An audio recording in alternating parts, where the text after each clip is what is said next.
नमस्कार दोस्तों, स्वागत है आपका इस चैनल पर। अगर दोस्तों आप हमारे चैनल पे नए हैं तो वीडियो को लाइक और चैनल को सब्सक्राइब कर लीजिए, जिससे हमारी वीडियो आप तक सबसे पहले पहुंचे। आइए दोस्तों, शुरुआत करते हैं आज की अपनी पाठशाला एक नए कॉन्सेप्ट के साथ। और वो कॉन्सेप्ट आपकी स्क्रीन पर है, यहाँ पर लोग देखिए।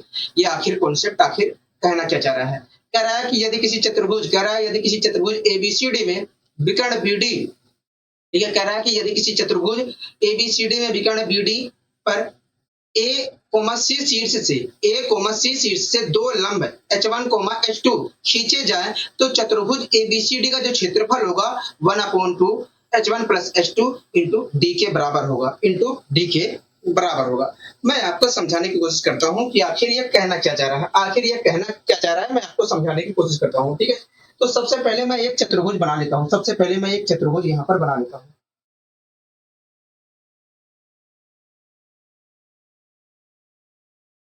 सबसे पहले मैं एक चतुर्भुज बना लेता हूँ समझाने के लिए।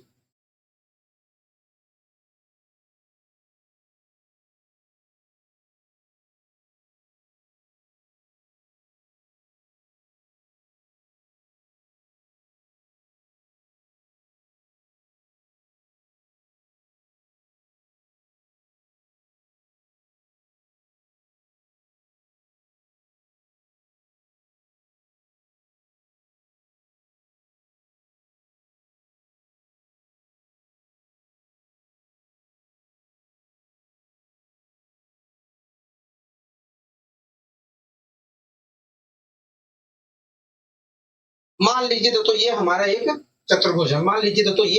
चतुर्भुज है। जिसका ये वाला जो शीर्ष है, मान लीजिए ये है। और ये वाला जो शीर्ष है ये बी है। और ये वाला जो शीर्ष है ये सी है। और ये वाला जो शीर्ष है ये डी है। मान लीजिए ये हमारा एक चतुर्भुज है दोस्तों। और इस चतुर्भुज में ये वाला जो शीर्ष है ये है। और ये वाला शीर्ष बी है। और ये वाला शीर्ष सी है। और ये वाला शीर्ष डी है, ठीक है दोस्तों। मैंने डी शीर्ष और बी, दोस्तों एक मिनट रुकिए। मान लीजिए ये वाला शीर्ष ए है, ये वाला शीर्ष हमारा बी है। और ये वाला शीर्ष हमारा सी है। और ये वाला शीर्ष हमारा डी है। दोस्तों मैंने यहाँ पर दोस्तों बी और डी शीर्ष को मिला दिया। और बी जो डी शीर्ष को मिलाने पर जो जो हमारा दोस्तों बी और डी शीर्ष को अगर मिलाता हूं तो ये हमारा डायगोनल कहलाएगा। मान लीजिए डायगोनल हमारा जो है डी। इसी प्रकार दोस्तों ये जो डायगोनल है मान लीजिए डी है, ठीक है। दोस्तों मैं क्या कर रहा हूं दोस्तों, मान लीजिए ये जो डायगोनल हमने खींचा है, ये जो हमने डायगोनल बीडी खींचा है, ये हमारा डी है, ठीक है। अगर दोस्तों इस शीर्ष से दोस्तों इस डायगोनल के, अगर दोस्तों इस डायगोनल के दोनों ओर उपस्थित शीर्ष से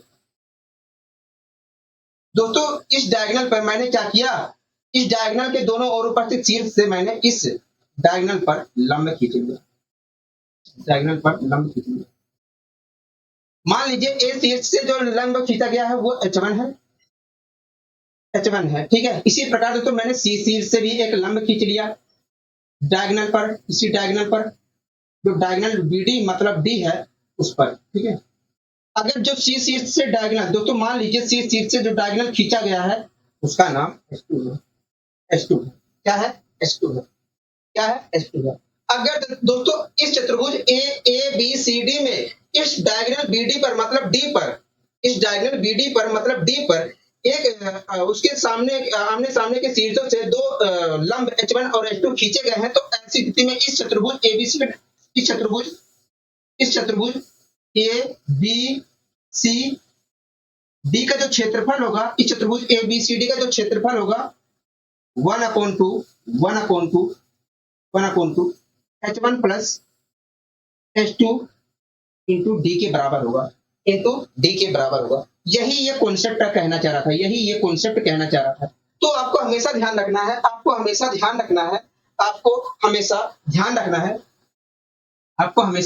है कि यदि किसी चतुर्भुज ए बी सी डी में डायगोनल बीडी मतलब डी पर उसके डायगोनल के दोनों ओर उपस्थित शीर्षों से दो लंब H1 और H2 खींचे जा रहे हैं, तो ऐसी स्थिति में उस चतुर्भुज एबीसीडी का जो क्षेत्रफल होगा 1/2 ब्रैकेट में H1 plus H2 into D के बराबर होगा। ये चीज कहां से निकल कर आई, आइए हम इसकी जांच पड़ताल करने की कोशिश करते हैं, ठीक है। तो हमें प्रूफ क्या करना है, हमें यही प्रूफ करना है कि यदि किसी चतुर्भुज एबीसीडी में डायगोनल बीडी पर मतलब डी पर दो लंब उसके आमने सामने के शीर्षक से दो लंब H1 और H2 खींचे जा रहे हैं, तो ऐसी स्थिति में चतुर्भुज एबीसीडी का जो क्षेत्रफल होगा 1/2 ब्रैकेट में H1 plus H2 into D के बराबर होगा। यही प्रूव करना है। हाँ, तो प्रूव करने के लिए सबसे पहले मैंने एक चतुर्भुज एबीसीडी बना लिया, ठीक है। और दोस्तों इस चतुर्भुज एबीसीडी में मैंने विकर्ण बीडी खींच लिया, जिसकी विकर्ण बीडी खींच लिया। मान लीजिए विकर्ण बीडी जो है डी है, ठीक है। अब दोस्तों इस विकर्ण बीडी मतलब डी के आमने सामने के जो शीर्ष है वहां से दो लंब खींचे। मान लीजिए ए शीर्ष से जो लंब खींचा गया है वो H1 है, और जो सी शीर्ष से लंब खींचा गया है वो H2 है, ठीक है। आप मुझे बताइए इस त्रिभुज का, ये जो त्रिभुज हमें दिख रहा है ए बी डी त्रिभुज, इसका एरिया क्या होगा? देखिए किसी भी त्रिभुज का जो एरिया होता है 1/2 आधार गुणे ऊंचाई होता है। 1/2 आधार गुणे ऊंचाई होता है। तो यहाँ पर देखा है तो आधार क्या है? कहोगे डी है, और ऊंचाई क्या है? कहोगे H1 है। तो इस प्रकार देखा जाए तो इस त्रिभुज से जो एरिया होगा 1/2 डी इंटू H1 होगा। मैंने कहा ठीक है जी। आप दोस्तों ये जो बी सी डी त्रिभुज देख रहे हो? हाँ, बी सी डी त्रिभुज को देख रहे हैं, बीसीडी त्रिभुज को देख रहे हैं। मैंने कहा बीसीडी त्रिभुज का एरिया क्या होगा? देखिए किसी भी त्रिभुज का जो एरिया होता है 1/2 आधार गुणे ऊंचाई होता है। इस प्रकार इसका भी एरिया जो होगा 1/2 आधार गुणे ऊंचाई होगा। 1/2 आधार क्या होगा? डी है, और ऊंचाई क्या होगा? H2 है। क्या है? H2 है। हाँ, H2 है। दोस्तों इस त्रिभुज का एरिया ये है, इस त्रिभुज का एरिया ये है। अगर दोस्तों इस त्रिभुज का एरिया ये है, इस त्रिभुज का एरिया ये है। अगर दोस्तों पूरे को जोड़ देता हूं, अगर दोस्तों दोनों त्रिभुज के एरिया को जोड़ देता हूं, तो ये जो चतुर्भुज है इसका पूरा एरिया निकलेगा। कहोगे हाँ, तो मैंने जोड़ दिया। तो इस प्रकार देखा है तो पूरे चतुर्भुज एबीसीडी का एरिया क्या है? तो देखिए पूरे चतुर्भुज एबीसीडी का जो एरिया है ये है। हाँ, पूरे चतुर्भुज एबीसीडी का जो एरिया है वो क्या है? कहोगे देखिए पूरे चतुर्भुज एबीसीडी का एरिया ये है। हाँ, यहाँ तक सारी चीजें क्लियर है? कहोगे हाँ, यहाँ तक सारी चीजें क्लियर है। यहाँ तक सारी चीजें क्लियर है। पूरे चतुर्भुज एबीसीडी का एरिया क्या है? कहोगे देखिए पूरे चतुर्भुज एबीसीडी का एरिया ये है। अब दोस्तों इसे मैं सोल्व करने की कोशिश करता हूँ। अब दोस्तों मैं इसे सोल्व करने की कोशिश करता हूँ। अगर दोस्तों मैं यहाँ पर सोल्व करता हूँ तो 1/2, ठीक है। डी कॉमन ले लूंगा, 1/2 और डी कॉमन आ जाएगा, ब्रैकेट में आएगा H1 प्लस H2 आएगा। H1 प्लस H2 आएगा। हाँ, H1 प्लस H2 आएगा। बोलो हाँ कि ना? कहोगे हाँ। और इसे भी अगर मैं सही फॉर्म में लिखता हूँ तो आएगा 1/2 H1 प्लस H2, आगे पीछे कर दिया बस, ठीक है। तो इस प्रकार दोस्तों आप यहाँ पर देख रहे हैं, 1 मिनट रुक जाइए।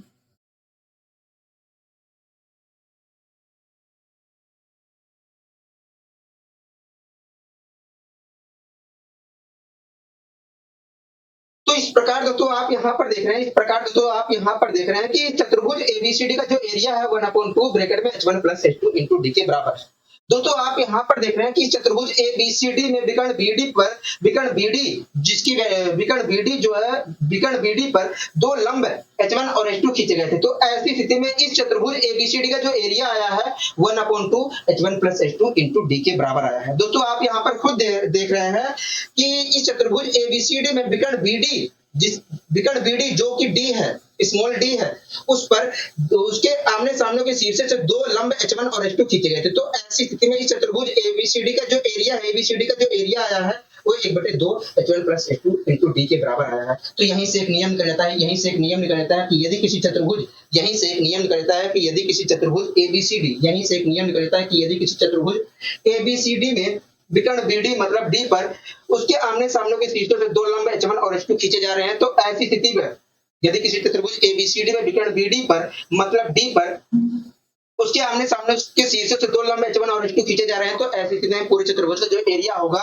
1/2 H1 plus H2 into D के बराबर होगा। ठीक है, यहाँ तक सारी चीजें क्लियर है? हाँ, यहाँ तक सारी चीजें क्लियर है। ठीक है, तो ये आपको हमेशा ध्यान रखना है। आइए हम इसके ऊपर क्वेश्चन ले लेते हैं एक दो, जिससे और अच्छी तरीके से क्लियर हो जाए सारी चीजें। ठीक है, तो पहला क्वेश्चन आपके स्क्रीन पर है। आप देखिए पहला क्वेश्चन क्या कहना चाह रहा है। आप देखिए पहला क्वेश्चन क्या कह रहा है। कह रहा है कि पी क्यू आर एस हमसे क्या कह रहा है? देखिए हमसे कह रहा है कि पी क्यू आर एस एक चतुर्भुज है। कह रहा है पी क्यू आर एस एक चतुर्भुज है। मैंने कहा हाँ। कह रहा है जिसमें विकर्ण क्यू एस बराबर 48 सेंटीमीटर है। कह रहा है शीर्ष पी से आर आर कह रहा है कि कह रहा है, एक मिनट रुक जाइए, एक मिनट रुक जाइए।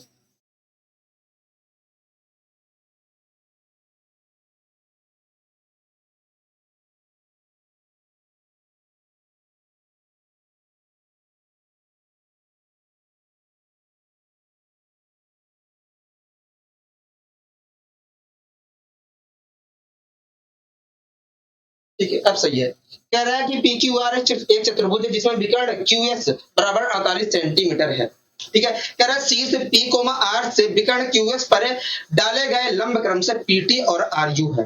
ठीक है, कह रहा है पीटी जो है 15.5 है और आर यू जो है 10.5 है, 10.5 है। कह रहा है चतुर्भुज पी क्यू आर एस का क्षेत्रफल क्या होगा? चतुर्भुज पी क्यू आर एस का क्षेत्रफल क्या होगा? हाँ, ठीक है। तो ये चतुर्भुज पी क्यू आर एस है। तो सबसे पहले मैं एक चतुर्भुज पी क्यू आर एस बना लेता हूँ। तो एक चतुर्भुज हमारा पी क्यू आर एस, तो सबसे पहले मैं एक चतुर्भुज पी क्यू आर एस बना लेता हूँ। ठीक है, एक चतुर्भुज हमारा है पी क्यू आर एस, तो सबसे पहले मैं एक चतुर्भुज पी क्यू आर एस यहाँ पर बना लेता हूँ। ठीक है, जिससे सारी चीजें अच्छी तरीके से क्लियर हो जाए, जिससे सारी चीजें अच्छी तरीके से क्लियर हो जाए।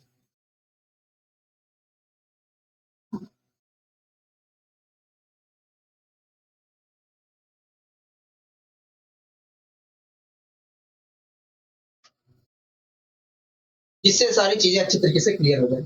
दोस्तों मैंने ये चतुर्भुज यहाँ पर बना लिया है। मान लीजिए इस चतुर्भुज का, मान लीजिए दोस्तों जो चतुर्भुज है, इसका ये वाला जो शीर्ष है ये पी है, ये वाला शीर्ष क्यू है और ये वाला शीर्ष जो है आर है और ये वाला शीर्ष हमारा एस। ठीक है, यहाँ तक सारी चीजें क्लियर हो गई? हाँ, यहाँ तक सारी चीजें अच्छी तरीके से क्लियर है। ठीक है, यहाँ तक सारी चीजें क्लियर हो गई? हाँ, यहाँ तक सारी चीजें क्लियर है। ठीक है दोस्तों, इस चतुर्भुज पी क्यू आर एस में, दोस्तों इस चतुर्भुज पी क्यू आर एस में ये जो क्यू एस है, क्यू एस शीर्ष है, इसको मिलाया गया है, इसको मिलाया। दोस्तों ये जो क्यू एस शीर्ष है, दोस्तों ये इस चतुर्भुज पी क्यू आर एस में ये जो हमारा क्यू एस विकर्ण होगा, क्यू एस विकर्ण है, ये 48 सेंटीमीटर है। क्या है? 48 सेंटीमीटर। ये जो क्यू एस विकर्ण है इसकी लंबाई क्या है? 48 सेंटीमीटर है। यहाँ तक सारी चीजें क्लियर हो गई? हाँ, यहाँ तक सारी चीजें क्लियर है। ये क्या है? कहोगे 48 सेंटीमीटर है, 48 सेंटीमीटर। ठीक है, कह रहा है कि शीर्ष से पी से और आर से, दोस्तों इस पी क्यू आर चतुर्भुज में विकर्ण क्यू एस पर दो लंब खींचे गए हैं, दो लंब खींचे गए हैं पी और आर शीर्ष से, दो लंब खींचे गए हैं पी और आर शीर्ष से। जो पी शीर्ष से लंब खींचा गया है उसका नाम पीटी है और जो आर शीर्ष से लंब खींचा गया है इस क्यू एस विकर्ण पर, उसका नाम हमारा उसका नाम हमारा उसका नाम हमारा आर यू है। क्या है? आर यू है। यहाँ तक सारी चीजें क्लियर हो गई? दोस्तों ये चतुर्भुज हमारा पी क्यू आर एस है और ये चतुर्भुज पी क्यू आर एस में ये जो हमारा क्यू एस विकर्ण है या एस क्यू विकर्ण है, इस पर दो लंब खींचे गए हैं पी और आर शीर्ष से। पी शीर्ष से जो लंब खींचा गया उसका नाम पीटी है और आर शीर्ष से जो लंब खींचा गया है उसका नाम आर यू है। ठीक है दोस्तों, ये जो लंब हमारा पीटी खींचा गया है इसकी लंबाई 15.5 है। क्या है? 15.5 है। ठीक है, और ये जो हमारा आर शीर्ष से लंब खींचा गया है उसकी लंबाई हमें 10.5 दिया गया। क्या दिया गया? 10.5 दिया गया। ठीक है, हमसे कह रहा है ये जो चतुर्भुज पी क्यू आर एस इसका क्षेत्रफल क्या होगा? दोस्तों आपने अभी को एक कॉन्सेप्ट पढ़ाया है कि जब किसी चतुर्भुज दोस्तों आपने अभी को एक कॉन्सेप्ट पढ़ाया है, दोस्तों आपने अभी को एक कॉन्सेप्ट पढ़ाया है कि जब किसी चतुर्भुज पी क्यू आर एस में एस क्यू विकर्ण पर दो लंब हमारे H1 और H2 खींचे जाए तो ऐसी स्थिति में, दोस्तों अभी को आपने एक कॉन्सेप्ट पढ़ाया है कि जब किसी चतुर्भुज पी क्यू आर एस में एस क्यू विकर्ण मतलब डी पर, ठीक है, दो विकर्ण पी और सी शीर्ष से H1 और H2 खींचे जाए तो ऐसी स्थिति में उस पी क्यू आर एस का जो क्षेत्रफल होगा 1/2 H1 plus H2 into D के बराबर होगा। हाँ, इस प्रकार देखें तो ये जो पी क्यू आर एस चतुर्भुज है इसका भी क्षेत्रफल जो होगा 1/2 H1 plus H2 into D के बराबर होगा। H1 क्या है? आप चाहे जिसे H1 रख सकते हो, मान सकते हो, और चाहे जिसे H2 मान सकते हो। विकर्ण क्या है? डी क्या है? विकर्ण है। डी हमारा यहाँ पर 48 दिया है, तो यहाँ पर सबकी वैल्यू मैं पुट कर दे रहा हूँ, सबकी वैल्यू यहाँ पर मैं रख दे रहा हूँ। ठीक है, सबकी वैल्यू यहाँ पर मैं रख दे रहा हूँ। ठीक है दोस्तों, 1/2 वैसे ही रहा, 1/2 वैसे ही रहा। H1 प्लस H2 मतलब दोनों लंबों का योग, तो दोनों लंब का अगर मैं योग करता हूं तो क्या होगा देखिए, 15 10 होता है 25 और 0.5 मिलकर 1 हो जाएगा, तो स्क्वायर 25 1 26 आ जाएगा। क्या आएगा? 26 आ जाएगा। तो 26 मैंने रख दिया। डी क्या है? तो 48 है, तो मैंने 48 यहाँ पर रख दिया। क्या रख दिया? 48। यहाँ तक सारी चीजें क्लियर हो गया? हाँ, 2 से मैंने इसे काटा, 24 बार में कैंसिल हो गया, तो 26 की मल्टीप्लाई 24 से करनी है। और जब हमें ऐसे दो संख्याओं की मल्टीप्लाई करनी होती है जिनके बीच में डिफरेंस 2 का है, तो ऐसी स्थिति में हम बीच वाली संख्या का स्क्वायर करके 1 घटा देते हैं। तो इनके बीच में संख्या कौन सी आ रही है? 25। 25 का स्क्वायर किया 625 और 1 घटा दिया 624। इस प्रकार अगर मैं मल्टीप्लाई करता हूं तो क्या आएगा? 624 आएगा। मतलब ये जो PQR चतुर्भुज है इसका क्षेत्रफल जो होगा 624 सेंटीमीटर स्क्वायर। लेकिन बात आती है क्या मैं तेजी से कर सकता हूँ? बिल्कुल आप तेजी से कर सकते हो। कैसे? आपको क्या करना है, जब भी इस प्रकार का क्वेश्चन आए तो आपको दोनों लंब का योग करके दोनों के लंब का योग करना है। तो दोनों लंब का योग करने पर क्या होगा? देखिए 26 आएगा, 26 आएगा। और जिस विकर्ण पर दोनों लंब खींचे गए उस वो विकर्ण इंटू में लिखना है और 2 से सीधे भाग दे देना है। वही चीज है, बस तेजी से करने का एक तरीका हो जाता है। ठीक है, तो इस प्रकार दोस्तों आएगा क्या? 624 सेंटीमीटर स्क्वायर। यहाँ तक सारी चीजें क्लियर है? क्योंकि हाँ, यहाँ तक सारी चीजें क्लियर है। यहाँ तक हमें कोई दिक्कत कोई परेशानी नहीं है। अब दोस्तों इसी क्रम में आइए हम एक क्वेश्चन और इस पर करने की कोशिश करते हैं, एक क्वेश्चन और इस पर लेने की कोशिश करते हैं। ठीक है दोस्तों, अगला क्वेश्चन आप पढ़िए, देखिए क्या कहना चाह रहा है। तो देखिए कह रहा है कि KLMN एक चतुर्भुज है। कह रहा है कि KLMN एक चतुर्भुज है। कह रहा है जिसमें विकर्ण LN जो है 72 सेंटीमीटर है। ठीक है, कह रहा है शीर्ष K और M शीर्ष K और M से विकर्ण LN पर डाले गए लंब क्रम से KP और MQ है। ठीक है, कह रहा है यदि KP जो है 18.4 है और MQ जो है 15.6 है सेंटीमीटर है तो चतुर्भुज KLMN का क्षेत्रफल क्या होगा? तो सबसे पहले मैं इस आकृति को यहाँ पर बना लेता हूँ जिससे आपको आसानी से समझ में आ जाए सारी चीजें समझ में आ जाए। सबसे पहले मैं इस आकृति को यहाँ पर बना लेता हूँ। ठीक है,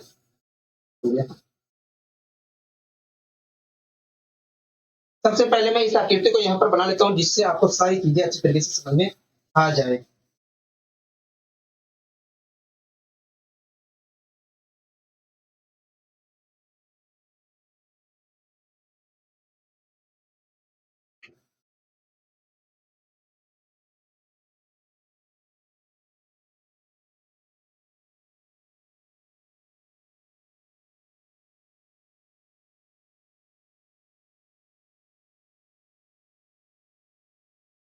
ठीक है, तो दोस्तों जैसी आकृति यहाँ पर बनाकर दोस्तों यहाँ से के शीर्ष से जो एक लंब खींचा गया है, ये जो शीर्ष है इससे एक लंब खींचा गया है इस पर। ठीक है, इसी प्रकार दोस्तों M शीर्ष ये जो शीर्ष है इससे भी एक लंब खींचा गया है, तो जैसी आकृति बनाई गई थी वैसी मैंने यहाँ पर आकृति बना ली है। अब इसका नामकरण कर लेते हैं। ये वाला जो शीर्ष है K है, ये वाला शीर्ष हमारा L है, ये वाला शीर्ष हमारा M है और ये वाला जो शीर्ष है हमारा N है। और ये जो लंब डाला गया है ये KP है और ये जो लंब डाला गया है MQ है। तो यहाँ पर जैसी आकृति बनाकर दिखाई गई है वैसे ही मैंने आकृति यहाँ पर बनाने की कोशिश की है। ठीक है, यहाँ पर जैसी आकृति बनाकर दिखाई गई है वैसी ही आकृति बनाने की कोशिश की। अब दोस्तों इस क्वेश्चन को पढ़ ले रहे हैं। कह रहा है कि ये जो चतुर्भुज के LMN में ये जो विकर्ण हमारा LN है ये 72 सेंटीमीटर स्क्वायर है। क्या है? 72 सेंटीमीटर स्क्वायर। ठीक है, 72 सेंटीमीटर है। क्या है? 72 सेंटीमीटर। कह रहा है जो विकर्ण है BD LN ये 72 सेंटीमीटर है। क्या है? 72 सेंटीमीटर। हाँ, आगे क्या कह रहा है? आगे कह रहा है कि शीर्ष K और M से विकर्ण LN पर डाले गए लंब KP और MQ हैं। कह रहा है कि जिसकी लंबाई 18.4 है, इसकी लंबाई 18.4 है और कह रहा है कि MQ की जो लंबाई है, MQ जो लंब है उसकी लंबाई 15.6 है, 15.6 है। कह रहा है कि बताइए तब KLMN चतुर्भुज का क्षेत्रफल क्या होगा? दोस्तों आपको चित्र ये पता है कि जब किसी चतुर्भुज KLMN में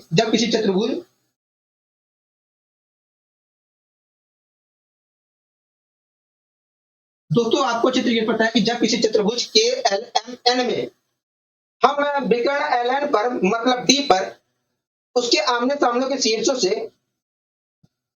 जब दोस्तों आपको चित्र ये पता है कि जब किसी चतुर्भुज KLMN पर जब दोस्तों आपको चित्र ये पता है कि जब किसी चतुर्भुज KLMN में विकर्ण LN पर मतलब D पर उसके आमने सामने के शीर्षों से लंब H1 और H2 खींचे जाते हैं तो ऐसी स्थिति में पूरे चतुर्भुज का जो क्षेत्रफल होता है 1/2 H1 प्लस H2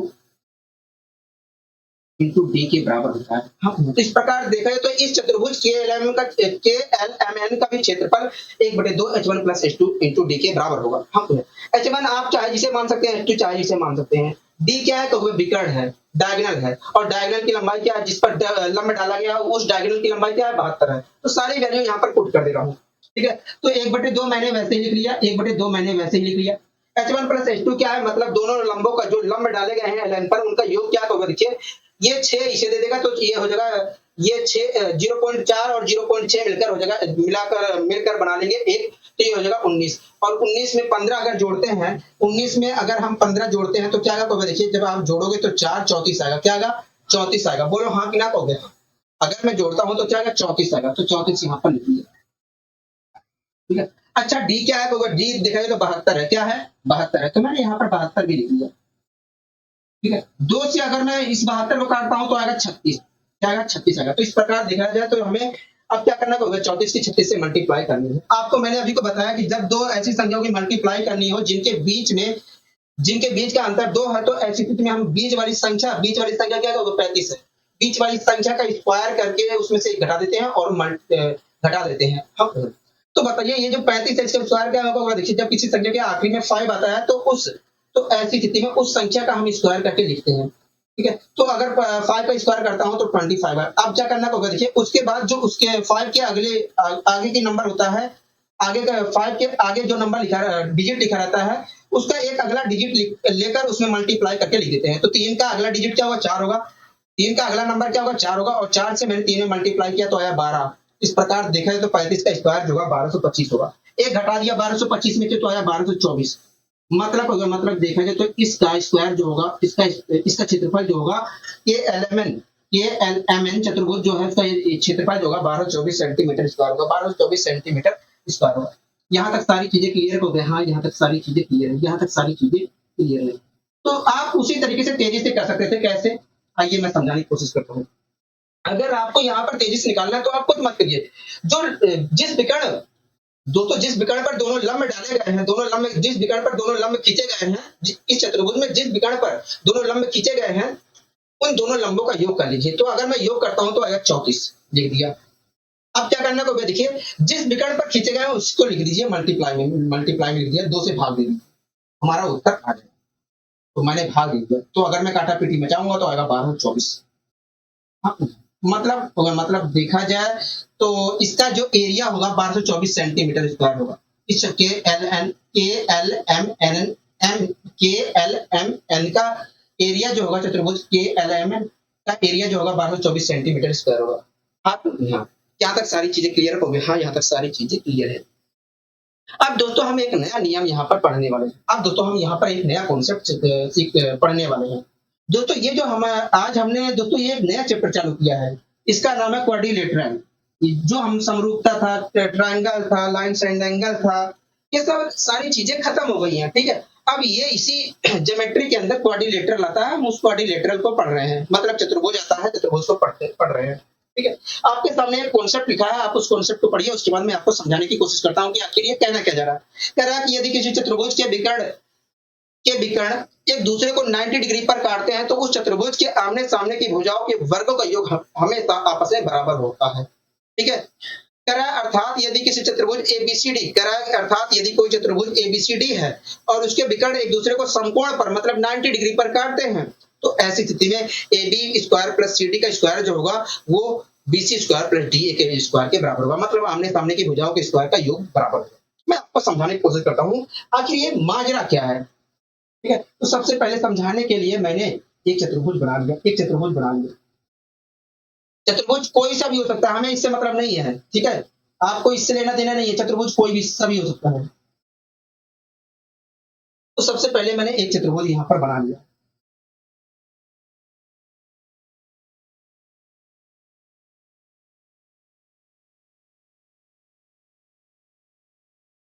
एक चतुर्भुज मैंने यहाँ पर बना लिया।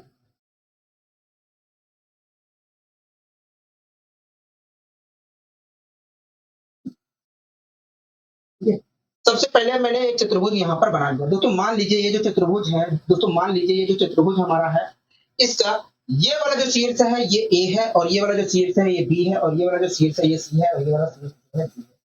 ठीक है दोस्तों मैंने क्या किया, ए और सी शीर्ष को मिलाकर पहला विकर्ण खींच लिया। दोस्तों मैंने क्या किया, ए और सी शीर्ष को मिलाकर पहला विकर्ण खींच लिया। इसी प्रकार दोस्तों मैंने डी और बी सी को मिलाकर दूसरा विकर्ण खींच लिया, दूसरा विकर्ण खींच लिया। मान लीजिए दोस्तों ये जो चतुर्भुज एबीसीडी है, इसके दोनों विकर्ण जो है 90 डिग्री पर एक दूसरे को काट रहे हैं, 90 डिग्री पर एक दूसरे को काट रहे हैं। मान लीजिए दोस्तों ये जो चतुर्भुज हमारा एबीसीडी है, इसके दोनों विकर्ण जो है, इसके दोनों विकर्ण जो है एक दूसरे को 90 डिग्री पर काट रहे हैं। अगर दोस्तों इस चतुर्भुज एबीसीडी के विकर्ण एक दूसरे को 90 डिग्री पर काट रहे हैं, तो ऐसी स्थिति में आमने सामने की भुजाओं का स्क्वायर का जो सम होगा, आमने सामने की भुजाओं के स्क्वायर का जो सम होगा वो बराबर होगा। मतलब अगर इस चतुर्भुज एबीसीडी में विकर्ण जो दोनों है वो 90 डिग्री पर काट रहे हैं, तो ऐसी स्थिति में दोस्तों ए बी स्क्वायर आमने सामने की भुजाओं का स्क्वायर जो होगा, आमने सामने की भुजाओं का जो स्क्वायर होगा, आमने सामने की भुजाओं के स्क्वायर का जो सम होगा वो बराबर होगा, आमने सामने की भुजाओं के स्क्वायर का जो सम होगा वो बराबर होगा। मतलब A B square plus C D square बराबर होगा B C square plus D square. ये बातें हमेशा आपको ध्यान रखनी है, ये बात आपको हमेशा ध्यान रखनी है। आपको हमेशा ध्यान रखना है कि यदि किसी चतुर्भुज एबीसीडी में दोनों विकर्ण, किसी चतुर्भुज एबीसीडी के दोनों विकर्ण एक दूसरे को 90 डिग्री पर काट रहे हैं, तो ऐसी स्थिति में आमने सामने की भुजाओं के वर्गों का योग हमेशा, आमने सामने की भुजाओं के वर्गों का योग हमेशा बराबर होगा। ठीक है, मतलब अगर एबीसीडी चतुर्भुज, अगर कोई चतुर्भुज एबीसीडी है और उसके विकर्ण दोनों जो है 90 डिग्री पर काट रहे हैं, तो A B square plus C D square बराबर होगा BC square plus D A square के बराबर होगा। ये चीजें कहां से निकल कर आई, आइए हम इसके बारे में जानकारी हासिल करने की कोशिश करते हैं। तो हमें प्रूव क्या करना होगा, हमें ये प्रूव करना है कि जब किसी चतुर्भुज एबीसीडी में दोनों विकर्ण, जब किसी चतुर्भुज एबीसीडी के दोनों विकर्ण एक दूसरे को 90 डिग्री पर काटते हैं, तो ऐसी स्थिति में आमने सामने की भुजाओं के वर्गों का योग जो होता है बराबर होता है। ये प्रूव करना है। तो प्रूव करने के लिए सबसे पहले मैंने एक चतुर्भुज एबीसीडी बना लिया और उसके दोनों विकर्ण खींच लिए। मान लीजिए दोनों विकर्ण जो है 90 डिग्री पर एक दूसरे को काट रहे हैं। ठीक है, 90 डिग्री पर काट रहे हैं। यहाँ तक सारी चीज क्लियर है। तो हाँ, मान लीजिए दोनों विकर्ण जो है एक दूसरे को 90 डिग्री पर काट रहे हैं। तो मान लीजिए दोनों विकर्ण जो जहां पर एक दूसरे को काट रहे हैं, तो उसका नाम है ओ, उसका नाम है ओ बिंदु पर काट रहे हैं। मान लीजिए दोनों विकर्ण जो है ओ बिंदु पर काट रहे हैं। तो ओ ए ओ बी त्रिभुज को देख रहे हैं, ए ओ बी त्रिभुज को देख रहे हैं। हाँ, तो ए ओ बी त्रिभुज हमारा एक समकोण त्रिभुज है। और आपको जितना कि पता है कि किसी भी समकोण त्रिभुज में सबसे बड़ी भुजा का जो स्क्वायर होता है, सबसे बड़ी भुजा का जो स्क्वायर होता है, दोनों छोटी भुजाओं के स्क्वायर के सम के बराबर होता है। तो इस प्रकार देख रहे हैं, तो ए बी का स्क्वायर जो होगा ए ओ के square plus B O square के सम के बराबर होगा। हाँ, ठीक है, यहाँ तक सारी चीजें क्लियर हो गई। इसी प्रकार तो आप इस त्रिभुज को देख रहे हैं, हाँ ये भी तो एक समकोण त्रिभुज है। हाँ, तो ऐसी स्थिति में दोस्तों इस त्रिभुज में सबसे बड़ी भुजा का जो स्क्वायर होगा, सबसे बड़ी भुजा का स्क्वायर क्या है, सबसे बड़ी भुजा क्या होगा, एडी। सबसे बड़ी भुजा का जो स्क्वायर होगा वो दोनों छोटी भुजाओं के स्क्वायर के सम के बराबर होगा। यहाँ तक सारी चीजें क्लियर होगा। तो इसी प्रकार डीओसी त्रिभुज को देख रहे हैं। हाँ, डीओसी त्रिभुज में भी दोस्तों, डीओसी त्रिभुज भी हमारा एक समकोण त्रिभुज है। हाँ, क्या है, एक समकोण त्रिभुज है। अगर दोस्तों एक समकोण त्रिभुज है, दोस्तों ये भी हमारा क्या है, एक समकोण त्रिभुज है। अगर दोस्तों एक समकोण त्रिभुज है, तो ऐसी स्थिति में दोस्तों इसमें भी क्या होगा, सबसे बड़ी भुजा का जो स्क्वायर का सम होगा, सबसे बड़ी भुजा का स्क्वायर जो होगा दोनों छोटी भुजाओं के स्क्वायर के, दोनों छोटी भुजाओं के स्क्वायर के सम के बराबर होगा। हाँ, मतलब सी डी स्क्वायर बराबर जो होगा डी ओ स्क्वायर प्लस सी ओ स्क्वायर के बराबर होगा, डी ओ स्क्वायर प्लस सी ओ स्क्वायर के बराबर होगा। अब यहाँ तक सारी चीजें क्लियर है। हाँ, यहाँ तक सारी चीजें क्लियर है। इसी प्रकार दोस्तों यहाँ पर भी क्या होगा, बीसी का जो स्क्वायर होगा, इसी प्रकार दोस्तों यहाँ पर भी बीसी का जो स्क्वायर होगा वो वास्तव में बीओ और ओसी के सीओ के स्क्वायर के बराबर होगा, सीओ के स्क्वायर के सम के बराबर होगा। ठीक है, अब दोस्तों मैं यहाँ पर क्या कर ले रहा हूँ, ये जो चारों निकल कर आए हैं समीकरण, इसको मैं क्या कर ले रहा हूँ, जोड़ ले रहा हूँ। मैं यहाँ पर क्या कर ले रहा हूँ, जोड़ ले रहा हूँ। अगर दोस्तों मैं यहाँ पर जोड़ता हूँ, तो यहाँ पर क्या निकल कर आएगा, तो देखिए यहाँ पर निकल कर आएगा A B square plus B C square, A B square plus B C square plus C D square, A B square plus B C square plus C D square plus plus plus plus D A square या D A square या A D square, बात एक ही है, plus D A square. ये चीज निकल कर आएगा। अच्छा, इधर क्या निकल कर आएगा, तो देखिए इधर निकल कर आएगा, इधर तो ये निकल कर आएगा, लेकिन इधर क्या निकल कर आएगा, तो देखिए अगर हम इधर देखते हैं तो एक ए ओ स्क्वायर, एक ए ओ स्क्वायर यहाँ पर है, एक यहाँ पर है। तो इस प्रकार देखें तो 2 ए ओ स्क्वायर, अच्छा जी, ये चीज तो हमने लिख दिया है। ओके, एक बीओ यहाँ पर है, एक बीओ यहाँ पर है, 2BO स्क्वायर हो जाएगा। 2BO स्क्वायर हो जाएगा, ठीक है। इसी प्रकार एक सीओ यहाँ पर है, एक सीओ यहाँ पर है, 2CO स्क्वायर हो जाएगा। क्या हो जाएगा? 2CO स्क्वायर हो जाएगा। बोलो हाँ कि ना कहोगे? 2CO स्क्वायर हो जाएगा। इसी प्रकार एक डीओ स्क्वायर यहाँ पर है, एक डीओ स्क्वायर यहाँ पर है, 2DO स्क्वायर हो जाएगा। क्या होगा? 2DO स्क्वायर हो जाएगा। बोलो हाँ कि ना कहोगे? हाँ। यहाँ तक सारी चीजें क्लियर है। तो दोस्तों आपको हर जगह दिख रहा है 2 तो मैंने क्या किया, 2 हर जगह से कॉमन ले लिया। 2 जो हर जगह से कॉमन ले लिया। अगर मैं कॉमन ले रहा हूँ तो मैंने हर जगह से क्या कर लिया, 2 कॉमन ले लिया। हाँ दोस्तों,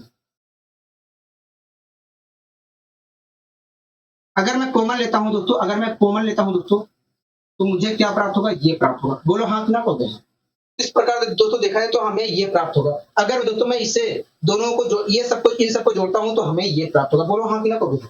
दोस्तों एक बात बताइए, एओ स्क्वायर और बीओ स्क्वायर को हम क्या दोस्तों, एओ स्क्वायर और बीओ स्क्वायर का जो सम होगा वो वास्तव में एबी स्क्वायर के बराबर होगा। आप खुद देख रहे हैं एओ स्क्वायर और बीओ स्क्वायर का जो सम है एबी स्क्वायर के बराबर है। तो ये जो लिखा गया है एओ स्क्वायर, ये जो आ रहा है एओ स्क्वायर और बीओ स्क्वायर, इसकी जगह मैं क्या लिखता हूँ? एबी स्क्वायर लिखता हूँ। बोलो हाँ कि ना कहोगे? ठीक है, एबी स्क्वायर लिख दिया जी। दोस्तों सीओ स्क्वायर और डीओ स्क्वायर, सीओ स्क्वायर और डीओ स्क्वायर को मैं क्या लिखता हूँ? सीडी लिखता हूँ। तो यहाँ पर भी मैंने सीडी स्क्वायर लिख दिया इसमें। बोलो हाँ कि ना कहोगे? हाँ। इधर क्या है कहोगे? देखिए इधर तो है हमारा A B square plus BC square plus C D square plus D A square बराबर है इसके। हाँ, तो यहाँ तक सारी चीजें क्लियर है कहोगे? हाँ, यहाँ तक सारी चीजें क्लियर है। अब दोस्तों मैं काटा कुटी मिटा लेता हूँ। दोस्तों यहाँ पर 2AB स्क्वायर है, यहाँ पर 2CD स्क्वायर है। एक AB से एक AB स्क्वायर से एक AB स्क्वायर ये कैंसिल हो जाएगा कहोगे? हाँ। एक CD से एक CD स्क्वायर कैंसिल हो जाएगा, तो ये 2 कैंसिल हो जाएगा। तो इस प्रकार दोस्तों आप अगर दोस्तों यहाँ पर मैं निकालता हूँ तो आगे निकलता है BC square plus CD square निकल कर आएगा। क्या कहोगे? AB square. अच्छा, अगर तो यहाँ पर देखा जाए तो बीसी स्क्वायर जो है, BC square plus D square जो है AB square plus C D square के बराबर निकलता आ रहा है।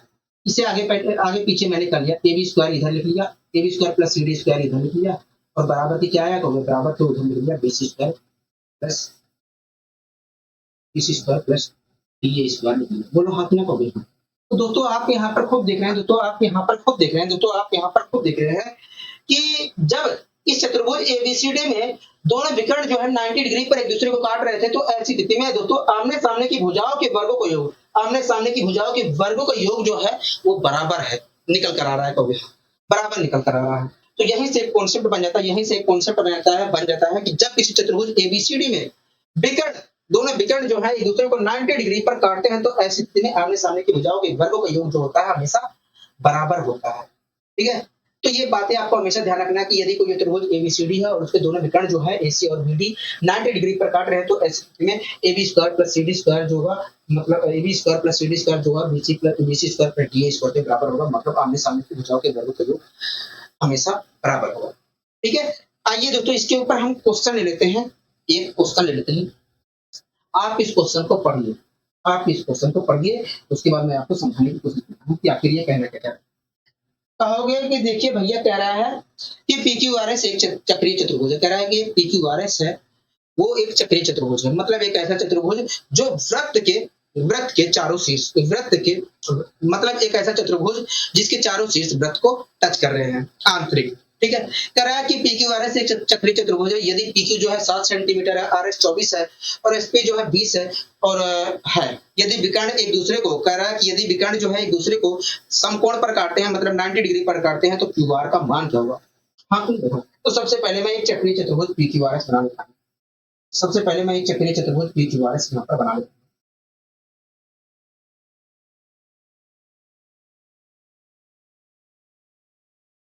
सबसे पहले मैं एक चतुर्भुज PQRS बना लेता हूँ। सबसे पहले मैं एक चक्रीय चतुर्भुज PQRS बना लेता हूँ। दोस्तों ये जो चतुर्भुज है, मान लीजिए इसका ये वाला शीर्ष P है, ये वाला शीर्ष Q है और ये वाला शीर्ष R है, ये वाला हमारा S। दोस्तों ये हमारा चतुर्भुज है, लेकिन हमें चक्रीय चतुर्भुज बनाना है। तो दोस्तों चक्रीय चतुर्भुज जो होगा, चक्रीय चतुर्भुज तो चक्रीय चतुर्भुज हमारा एक ऐसा चतुर्भुज होता है जिसके चारों शीर्ष जो है वृत्त के वृत्त के आंतरिक आंतरिक हिस्सों को टच करते हैं। तो दोस्तों ये जो आकृति दिख रही है, दोस्तों ये जो हमारा चतुर्भुज अब दिख रहा है, दोस्तों ये जो चतुर्भुज हमारा अब दिख रहा है, ये हमारा कुछ और नहीं है, चक्रीय चतुर्भुज। क्या है? चक्रीय चतुर्भुज है। ये जो चतुर्भुज हमारा दिख रहा है, ये कुछ और नहीं है, हमारा चक्रीय चतुर्भुज है। ठीक है, तो ये चक्रीय चतुर्भुज PQRS में ये जो PQ भुजा है ये 7 सेंटीमीटर है। ठीक है, ये जो हमारा RS भुजा है, ये हमारा जो RS भुजा है PQRS, ये जो हमारा RS भुजा है ये हमारा 24 सेंटीमीटर। क्या है? 24 सेंटीमीटर। कह रहा है ये जो हमारा SP भुजा है, ये जो हमारा SP है, इसकी लंबाई 20 सेंटीमीटर है। क्या है? 20 सेंटीमीटर। कह रहा है 20 सेंटीमीटर है। हाँ,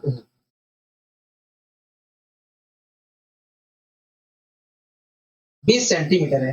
कह रहा है कि ये जो QR है इसकी लंबाई क्या होगी? इसकी लंबाई क्या होगी? कह रहा है ये जो QR है, कह रहा है कि ये जो QR है इसकी लंबाई क्या होगी? हाँ हाँ, ठीक है।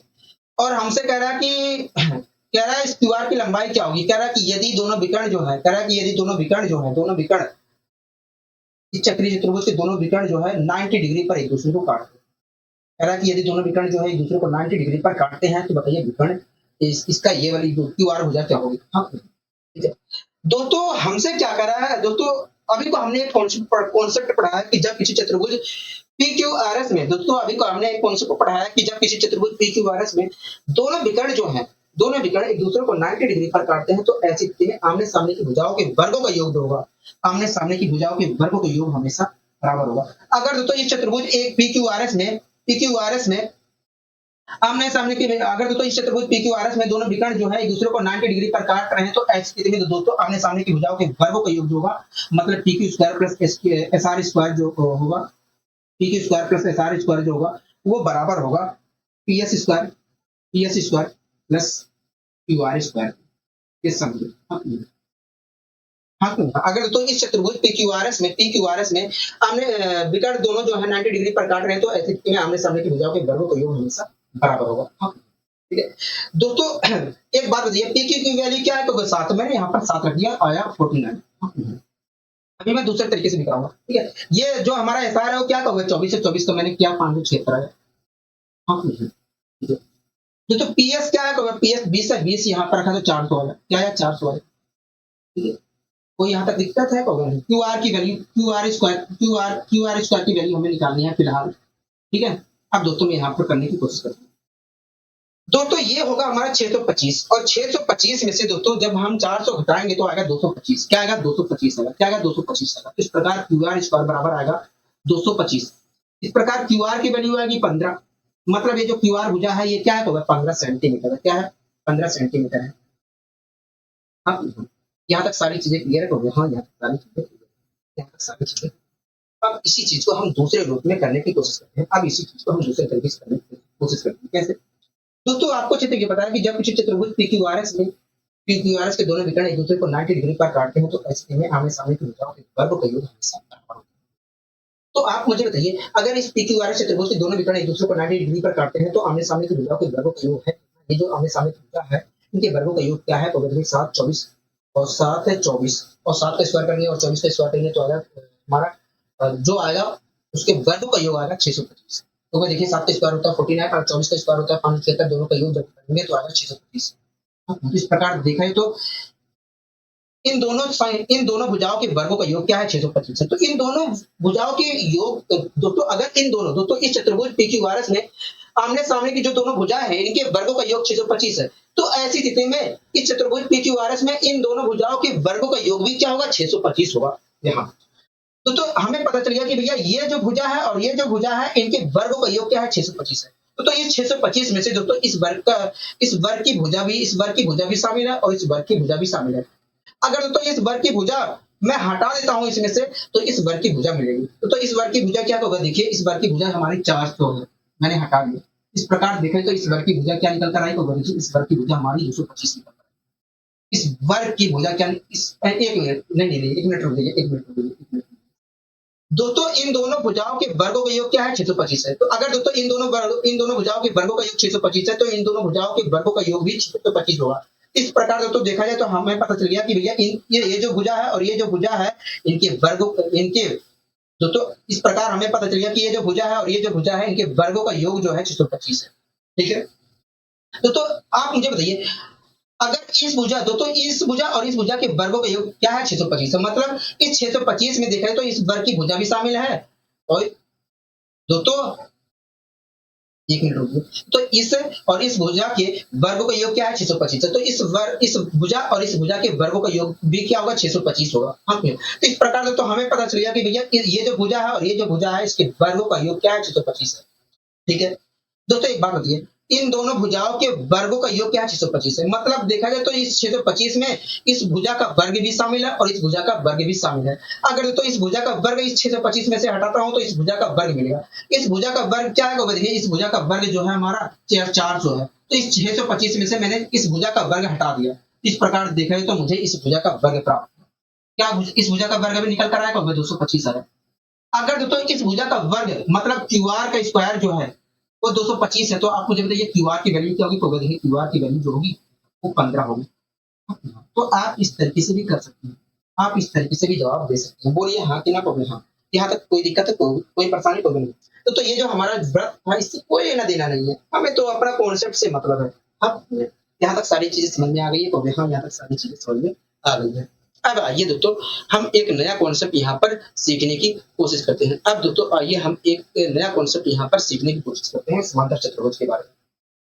ठीक है, अब दोस्तों हम एक नया कॉन्सेप्ट यहाँ पर सीखने की कोशिश करते हैं, वो भी समांतर चतुर्भुज के बारे में, समांतर चतुर्भुज के बारे में। ठीक है दोस्तों, सबसे पहले बात आती है कि समांतर चतुर्भुज समांतर चतुर्भुज होता क्या है। दोस्तों एक ऐसा चतुर्भुज जिसमें आमने सामने की बजाय समांतर होने के साथ साथ बराबर भी होती हैं, उसे हम कहते हैं समांतर चतुर्भुज। क्या कहते हैं? समांतर चतुर्भुज। तो एक ऐसा चतुर्भुज जिसमें आमने सामने की भुजाएं समांतर होने के साथ साथ बराबर भी होती हैं, उसे हम कहते हैं समांतर चतुर्भुज कहते हैं। क्या कहते हैं? समांतर चतुर्भुज। जैसे दोस्तों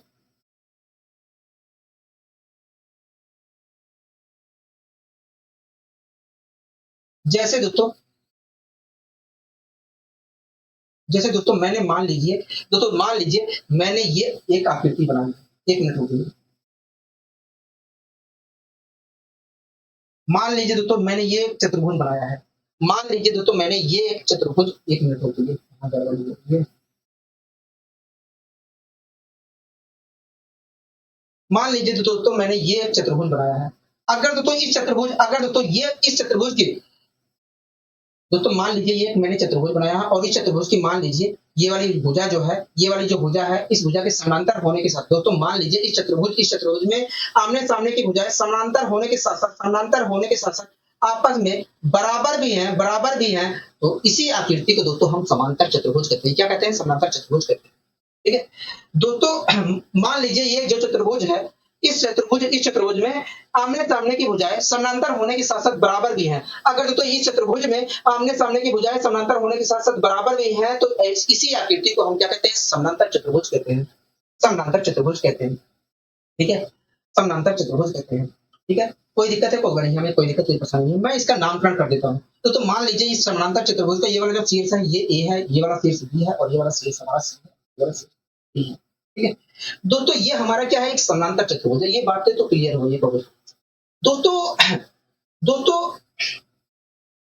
दोस्तों किसी भी समांतर चतुर्भुज में दोस्तों अगर किसी भी चतुर्भुज में आमने सामने के शीर्ष हो दोस्तों, अगर दोस्तों मैं यहाँ पर बी और डी शीर्ष को आपस में मिला देता हूँ, तो ये जो हमारी रेखा होगी ये हमारा डायगोनल होगा। क्या होगा? डायगोनल होगा। दोस्तों अगर मैं बी और सी शीर्ष को मिला देता हूँ इस रेखा के द्वारा, तो ये जो हमारा निकल कर आएगा, ये जो हमारा कहलाएगा ये डायगोनल कहलाएगा, मतलब विकर्ण कहलाएगा। क्या कहलाएगा? विकर्ण कहलाएगा। क्या कहलाएगा दोस्तों? विकर्ण कहलाएगा। ये क्या कहलाएगा? विकर्ण कहलाएगा। दोस्तों आपको हमेशा ध्यान रखना है कि किसी भी समांतर चतुर्भुज के किसी भी समांतर चतुर्भुज का जो पहला विकर्ण, दोस्तों अगर हम किसी भी समांतर चतुर्भुज में पहला एक विकर्ण खींच रहे हैं तो पूरा जो एरिया होता है, पूरे समांतर चतुर्भुज का जो एरिया होता है दो बराबर भागों में बढ़ जाता है। अगर इस समांतर चतुर्भुज एबीसीडी में मैं इस विकर्ण को खींच रहा हूँ, कोई सा भी एक विकर्ण अगर मैं खींच रहा हूँ, तो ये जो एरिया है वो दो बराबर भागों में बढ़ जाएगा। ठीक है, यहाँ तक सारी चीजें क्लियर है? हाँ। इसी प्रकार से तो मैंने ए और सी शीर्ष को भी आपस में मिला दिया। दोस्तों ये अगर मैं मिला रहा हूँ ए और सी शीर्ष के आमने सामने के शीर्षों को मिला रहा हूँ, तो ये जो मिलाने पर दोस्तों अगर मैं ए शीर्ष को सी शीर्ष से मिला रहा हूँ, तो ये भी हमारा डायगोनल कहलाएगा। ठीक है? दोस्तों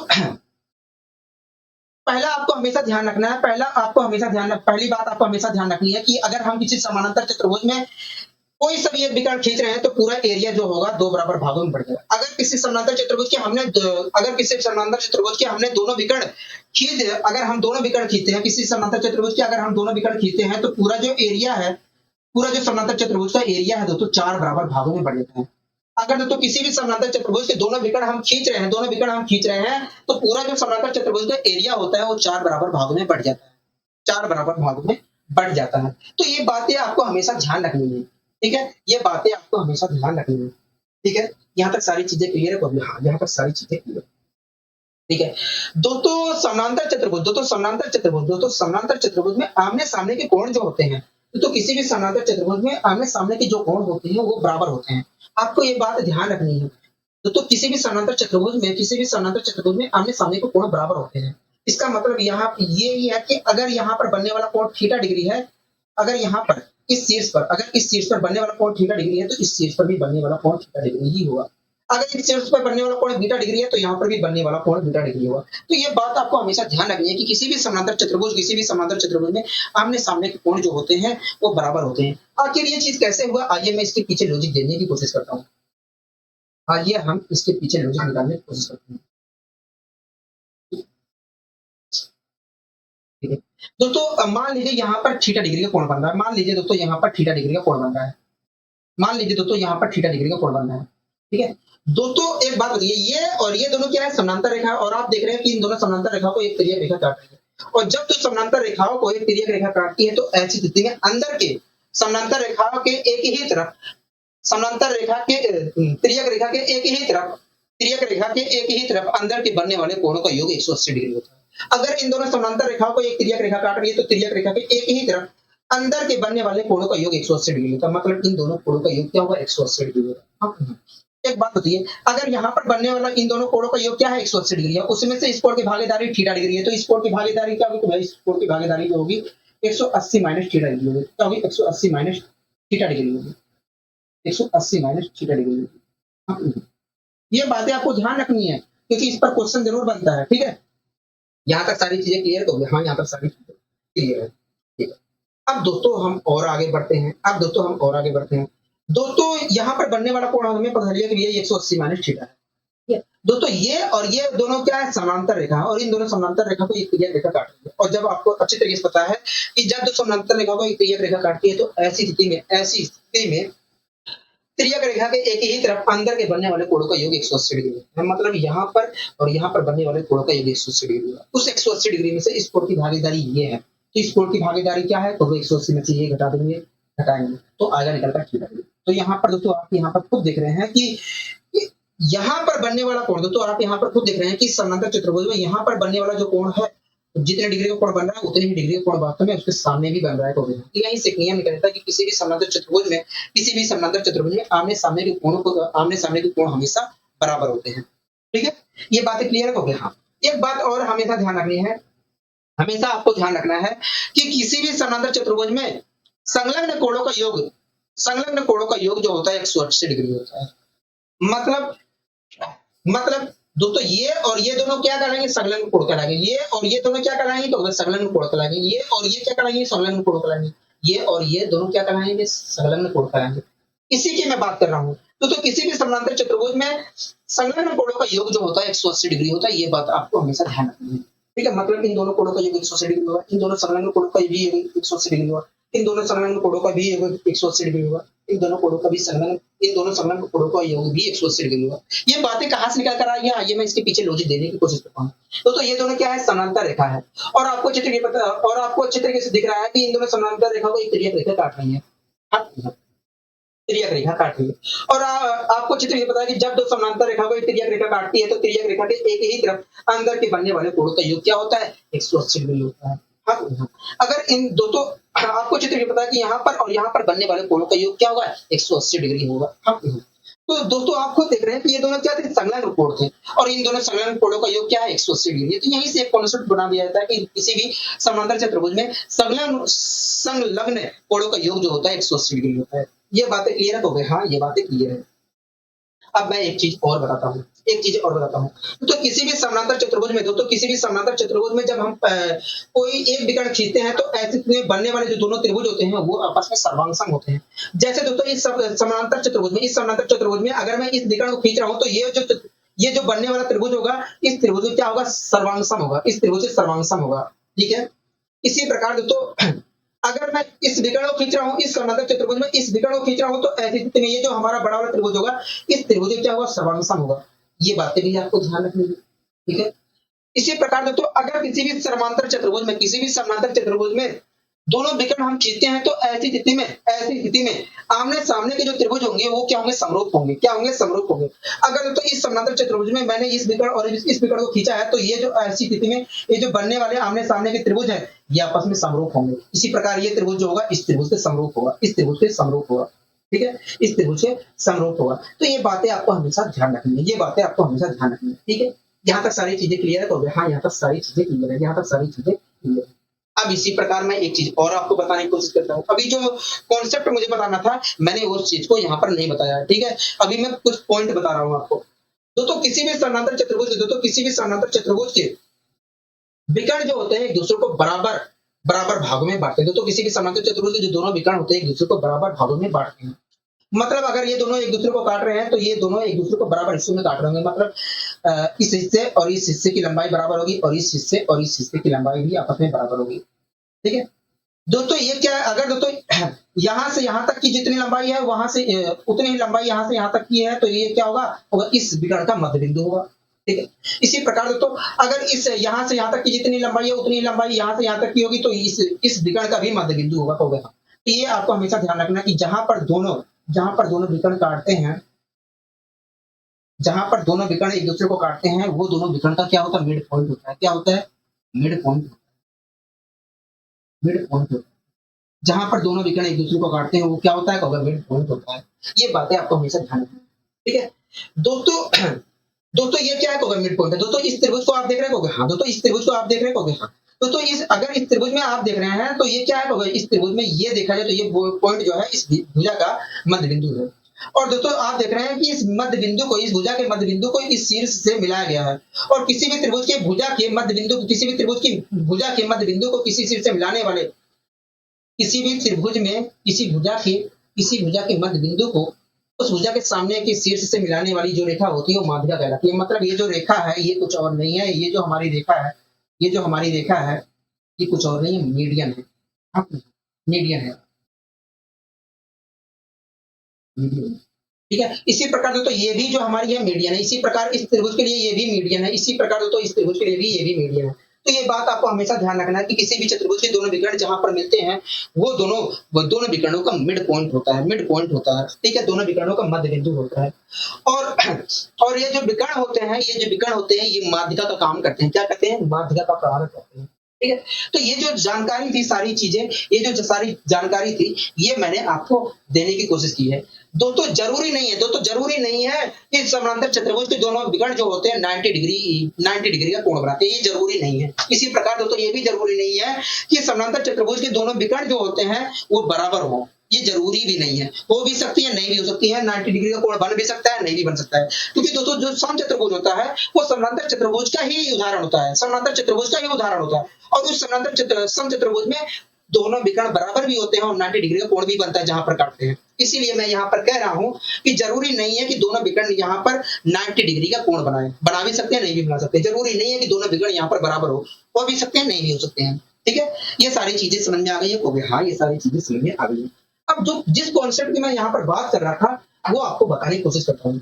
अगर तो किसी भी समानांतर चतुर्भुज ABCD में दोनों विकर्ण जो है BD और CD अगर तो किसी भी समानांतर चतुर्भुज के दोनों विकर्ण जो है दो विकर्ण AC और BD हैं तो ऐसी स्थिति में दोस्तों किसी भी समानांतर चतुर्भुज के दोनों विकर्णों का जो वर्गों का योग जो होता है किसी भी समानांतर चतुर्भुज, दोस्तों आपको हमेशा ध्यान रखना है कि अगर ये एक समानांतर चतुर्भुज है तो ऐसी स्थिति में इस समानांतर चतुर्भुज के दोनों विकर्णों का वर्गों का योग जो होगा, दोनों समानांतर चतुर्भुज के विकर्णों का वर्गों का योग जो होगा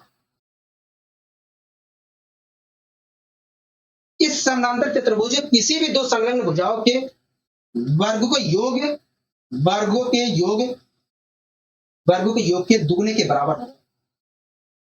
वर्गों के योग के दुगने के बराबर होगा। ये बातें आपको हमेशा ध्यान रखनी, ये बातें आपको हमेशा ध्यान रखनी, ये बातें आपको हमेशा ध्यान रखनी, ये आपको हमेशा ध्यान रखना है। ये बहुत ही काम की चीज है। आपको हमेशा ध्यान रखना है कि किसी भी यदि कोई आपको हमेशा ध्यान रखना है कि किसी भी समानांतर चतुर्भुज के दोनों विकर्णों का योग वर्गों का योग जो होता है उस समानांतर चतुर्भुज के किन्हीं भी दो संलग्न भुजाओं के वर्गों के योग के दुगने के बराबर होता है। मतलब अगर ये हमारा एक समानांतर चतुर्भुज एबीसीडी है और इसके एक विकर्ण हमारा एसी है और दूसरा विकर्ण बीडी है, तो ऐसी स्थिति में AC square plus BD square जो होगा 2AD square plus DC 2 bracket में AD square plus CD square या DC स्क्वायर के बराबर होगा।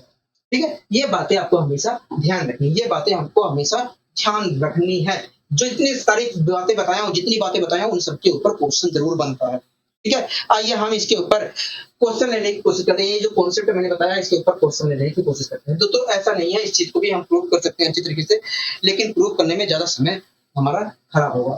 ठीक है, तो फिलहाल ये कॉन्सेप्ट आपको ध्यान रखना है। अब दोस्तों इस क्वेश्चन को हम करने की कोशिश करते हैं। दोस्तों आप इस देख रहे हैं इस क्वेश्चन को, हाँ इस क्वेश्चन में क्या कह रहा है को देखिए। इस क्वेश्चन में कह रहा है कि PQRS एक समानांतर चतुर्भुज है। कह रहा है PQ जो है 12 है, QR जो है 16 है, कह रहा है और एक विकर्ण जो है PR जो है 20 है, तो दूसरा विकर्ण QS की लंबाई क्या होगी। तो सबसे पहले कह रहा है एक समानांतर चतुर्भुज PQRS, तो सबसे पहले मैं एक समानांतर चतुर्भुज PQRS यहाँ पर बना लेता हूँ। तो सबसे पहले मैं एक समानांतर चतुर्भुज PQRS यहाँ पर मैं बना लेता हूँ। सबसे पहले मैं एक समानांतर चतुर्भुज PQRS यहाँ पर बना लेता हूँ। ठीक है,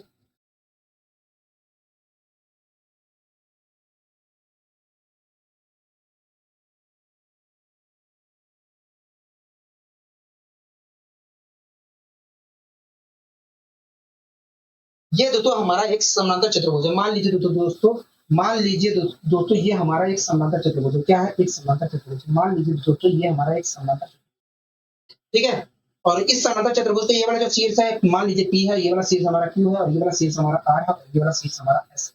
ठीक है दोस्तों, ये जो समानांतर चतुर्भुज है दोस्तों ये जो इस समानांतर चतुर्भुज का ये P और R शीर्ष को मैंने मिला दिया, तो ये हमारा पहला विकर्ण होगा समानांतर चतुर्भुज। इसी प्रकार इस समानांतर चतुर्भुज में मैं S और Q शीर्ष को भी मिला दिया, तो ये हमारा क्या होगा, दूसरा विकर्ण होगा समानांतर चतुर्भुज। यहाँ तक सारी चीजें क्लियर है हो गया। अब क्वेश्चन पढ़ लेते हैं। कह रहा है कि PQRS एक समानांतर चतुर्भुज है। कह रहा है कि PQ इस समानांतर चतुर्भुज में, कह रहा है इस समानांतर चतुर्भुज में यदि कह रहा है PQ जो है 12 सेंटीमीटर है। ठीक है, आगे कह रहा है, आगे क्या कह रहा है, आगे कह रहा है कि QR जो है 16 सेंटीमीटर है, QR जो है 16 सेंटीमीटर है। तो अगर तो ये 12 है तो ये भी 12 होगा, अगर ये 16 है तो ये भी 16 होगा। हाँ ठीक है, लिखने की कोई जरूरत नहीं है, तो हमें पता होना चाहिए। मैंने इसलिए बता दिया कि आपके ध्यान में आ जाए। ठीक है, कह रहा है कि एक विकर्ण जो है PR वो हमारा 20 सेंटीमीटर स्क्वायर है। क्या 20 सेंटीमीटर स्क्वायर है। हाँ ठीक है, कह रहा है कि दूसरा विकर्ण QS क्या होगा। ये जो हमारा दूसरा विकर्ण है इसकी लंबाई हमसे पूछ रहा है, तो आइए निकालने की कोशिश करते हैं। दोस्तों ये क्या है, एक समानांतर चतुर्भुज है और आपको जैसे कि पता है कि किसी भी समानांतर चतुर्भुज के दोनों विकर्णों का वर्गों का योग जो होता है, आपको जैसे कि पता है कि किसी भी समानांतर चतुर्भुज के दोनों विकर्णों का योग वर्गों का योग जो होता है, समानांतर चतुर्भुज के किन्हीं भी दो संलग्न भुजाओं के वर्गों के योग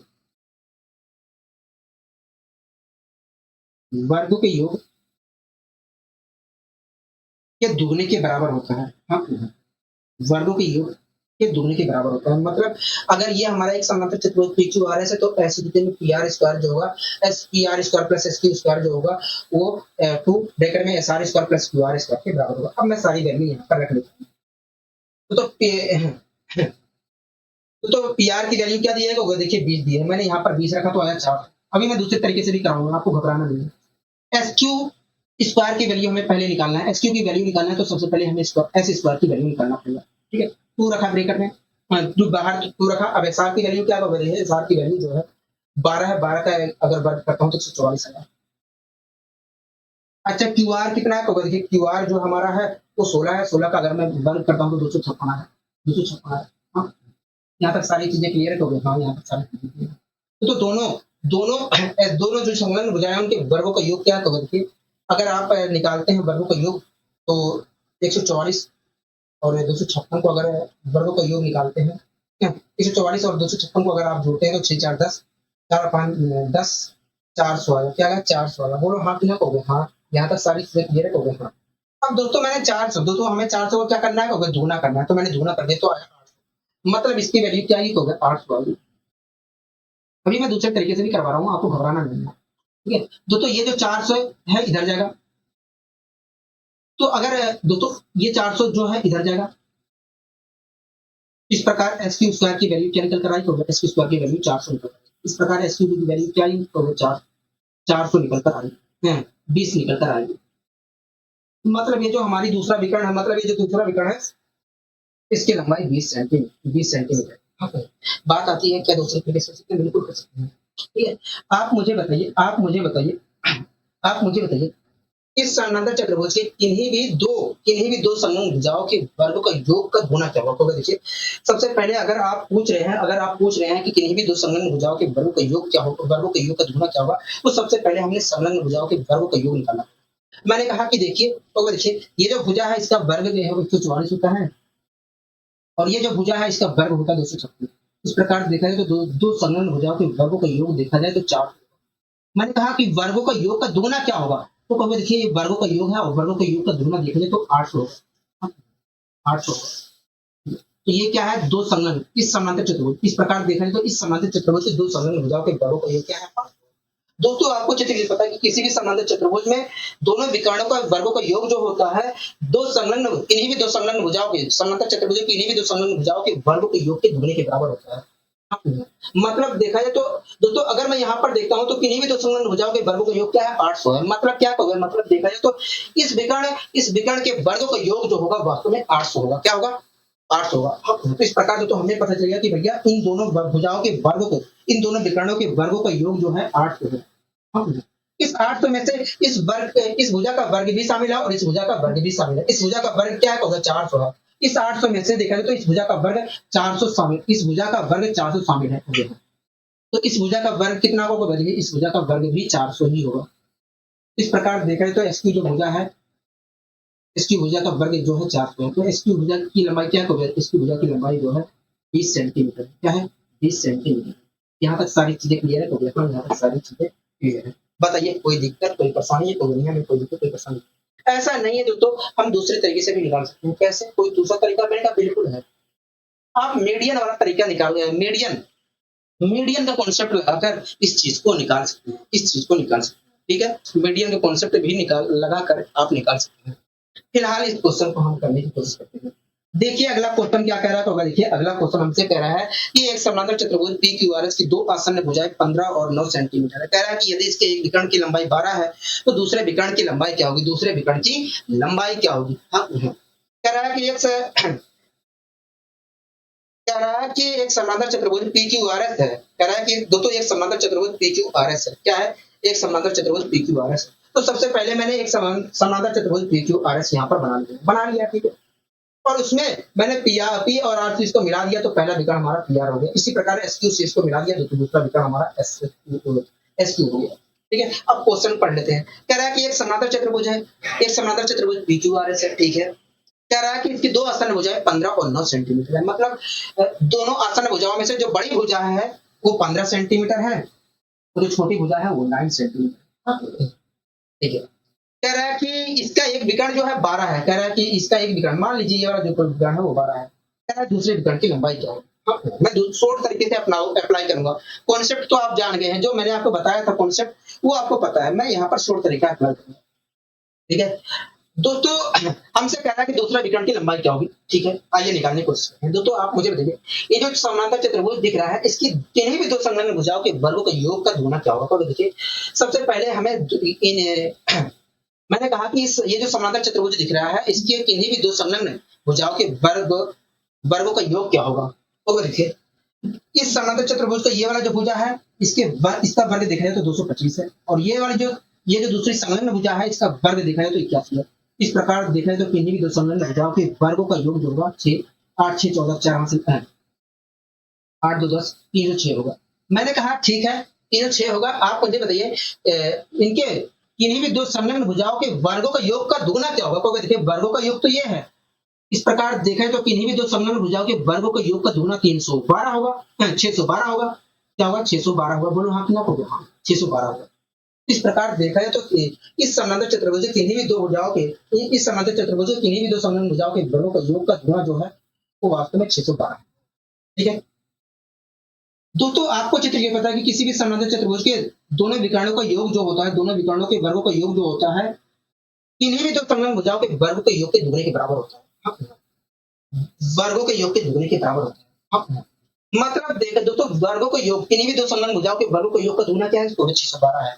मतलब देखा तो इस समांतर चतुर्भुज के दोनों विकर्णों के वर्गों का योग जो है 612 है। कहोगे हाँ, दोनों विकर्णों के वर्गों का योग जो है 612 है। हाँ, तो इस 612 में से इस विकर्ण के वर्ग जो है, इस विकर्ण के वर्ग का योगदान जो है 144 है। तो दूसरे विकर्ण के वर्ग का योगदान, दूसरे विकर्ण के वर्ग का योगदान कितना है? तो देखिए दूसरे विकर्ण के वर्ग का योगदान जो है 8 और 6 और 468 है। क्या है? 468 है। मैं फिर से घटा लेता हूँ। 6 आया, 12 में से 4 गए 8 और 10 में से 6 गए 4 और 5 में से 668 है। अब इस प्रकार देखा जाए दूसरे विकर्ण के वर्गों का योगदान जो है, दूसरे विकर्ण के वर्गों का योगदान जो है वो वास्तव में 468 है।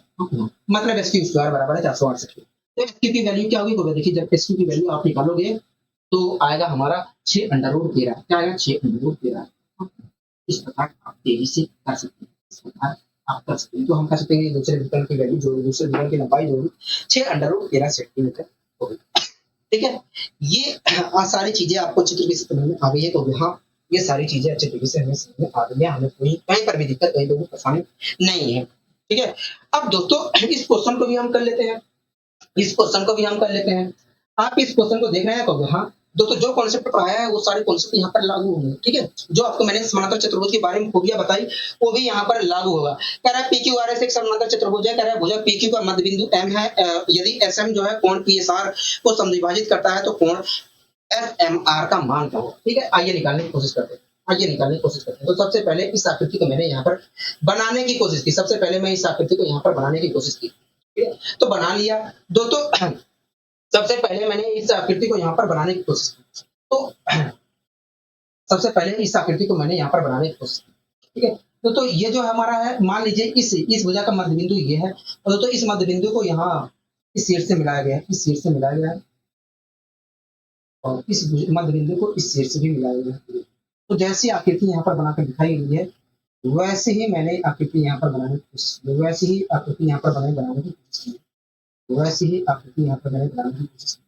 ठीक है, अब दोस्तों नामकरण कर लेते हैं। दोस्तों ये वाला जो शीर्ष है हमारा ये P है। ठीक है, ये वाला शीर्ष हमारा Q है और ये वाला जो शीर्ष है ये R है, ये हमारा शीर्ष S है और ये जो हमारा बिंदु है M है। ठीक है, अब क्वेश्चन पढ़ लेते हैं। क्वेश्चन क्या कह रहा है? तो देखिए क्वेश्चन कह रहा है कि PQRS जो है एक समांतर चतुर्भुज है।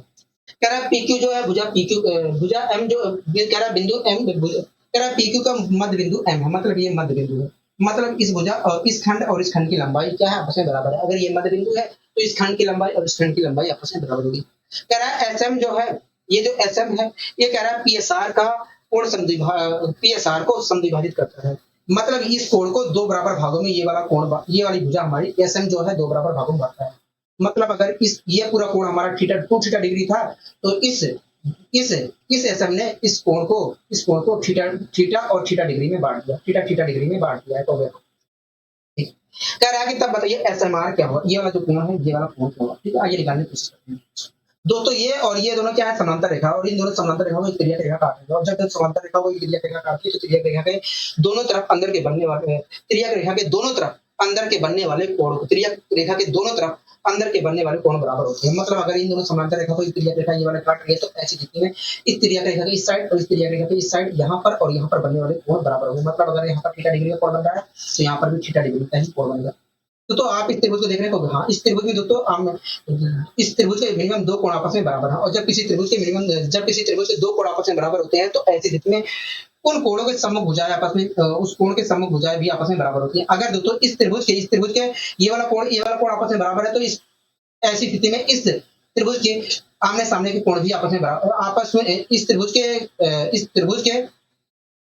के कोणों के सम्मुख भुजाएं भी आपस में बराबर होंगी। मतलब इस कोण के सम्मुख ये वाली भुजा और इस कोण के सम्मुख ये वाली भुजा आपस में बराबर होंगी। तो हाँ, अगर तो इस त्रिभुज के ये वाला कोण और ये कोण जो आपस में बराबर है, तो इस कोण के सम्मुख भुजा भी आपस में बराबर होंगी। मतलब इस भुजा के सम्मुख ये वाला कोण जितने इस कोण के सम्मुख ये वाली भुजा जितना होगा, उतना ही वास्तव में इस कोण के सम्मुख ये वाली भुजा भी होगा। कभी हम इस प्रकार देखा तो ये वाली भुजा आपस में बराबर है। ठीक है, मान लीजिए ये वाली भुजा हमारी क्या है, ए है।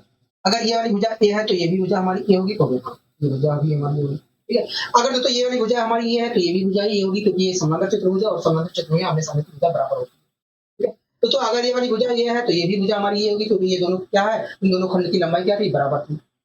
हाँ, ठीक। दोस्तों एक बात बताइए, यहाँ पर क्या कितने डिग्री का कोण बन रहा है, कोण 2 थीटा डिग्री का कोण बन रहा है। तो यहाँ पर भी क्या बनेगा, कोण 2 थीटा डिग्री का ही कोण बनेगा, क्योंकि आपको चित्र ये बताया किसी भी समांतर चतुर्भुज में आमने सामने के कोण जो होते हैं आपस में बराबर होते हैं। तो यहाँ पर ठीक है।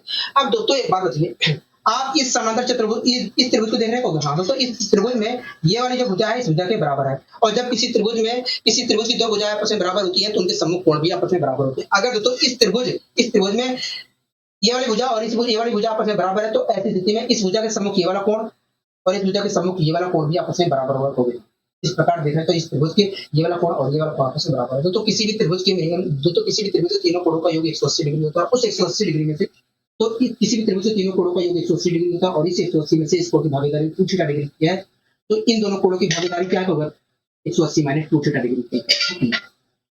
मतलब इन दोनों कोणों का योग क्या है, 180 माइनस 2 थीटा डिग्री। हाँ, तो दो बराबर कोणों का योग 180 माइनस 2 थीटा डिग्री है। तो इनमें से प्रत्येक कोण है कितना होगा, इसमें से प्रत्येक कोण जो है 90 माइनस थीटा डिग्री है। क्या है, 90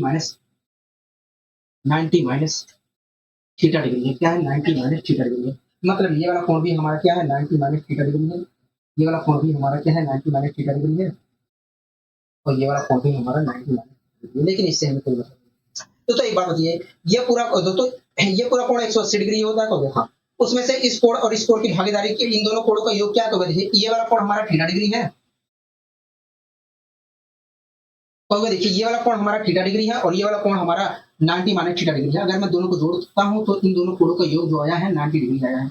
मतलब इन दोनों कोणों का योग क्या है, 90 डिग्री है। तो ये पूरा कोण हमारा 180 डिग्री होता है, उसमें से इन दोनों कोणों का की भागीदारी को मिलाकर 90 डिग्री की है। तो इस कोण की भागीदारी क्या होगी, तो इस कोण की भागीदारी अकेले की 90 डिग्री होगी। मतलब ये वाला जो कोण है ये क्या है, तो 90 डिग्री है। क्या है, 90 डिग्री है। यहाँ तक सारी चीजें क्लियर हो गई। यहाँ तक सारी चीजें क्लियर है। यहाँ तक सारी चीजें क्लियर है। बताइए कोई दिक्कत, कोई परेशानी, और में कोई दिक्कत, कोई परेशानी नहीं है। आपको समय नहीं लगेगा जब आप सीख जाएंगे, क्योंकि मुझे यहाँ पर समझाना रहता है, एक चीज को मुझे हर चीज लिखना रहता है। ठीक है, कोई दिक्कत है, कोई परेशानी है, यहाँ तक होगा नहीं, हमें कोई दिक्कत कोई परेशानी नहीं है। आगे की दोस्तों कल चीजें कल करेंगे, क्योंकि समय लगभग 1 घंटे से ऊपर हो गया होगा। ठीक है, इतना अनुमान। ठीक है, तो आज के लिए बस इतना ही रखते हैं। मिलेंगे अगली वीडियो में। इसी ऊर्जा और इसी उत्साह के साथ दीजिए आज के लिए इजाजत।